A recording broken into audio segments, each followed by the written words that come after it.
আগরতলার জিবি হাসপাতালে গতকাল আরও একজন রোগীর শরীরে কিডনি সফল প্রতিস্থাপন করা হয়েছে। এ নিয়ে এখনো পর্যন্ত জিবি হাসপাতালে ৩ জন রোগীর শরীরে কিডনি প্রতিস্থাপন করা হয়েছে। মুখ্যমন্ত্রী অধ্যাপক ডক্টর মানিক সাহা জানান, মণিপুরের সৃজা হাসপাতালের বিশেষজ্ঞ চিকিৎসক দল ও আগরতলা জিবি হাসপাতালের ইউরো ও নেফ্রোলজি বিভাগের বিশেষজ্ঞ চিকিৎসকরা যৌথভাবে আজ এই কিডনি প্রতিস্থাপনের কাজটি সম্পন্ন করেছেন। উল্লেখ্য, ২০২৪ সালের ৮ জুন প্রথম কিডনি প্রতিস্থাপনের কাজটি শুরু হয় জিবি হাসপাতালে।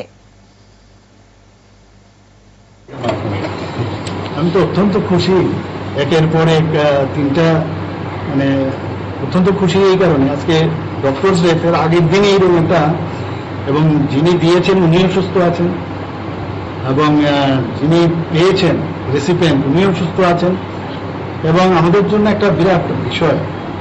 এবং আমরা তো চেষ্টা করছি আরো ট্রান্সপ্লান্ট, শরীরের প্রতিটা অংশই ট্রান্সপ্লান্ট করা যায় এমন একটা অবস্থায়, এবং তার জন্য কিছু নিয়মাবলী আছে।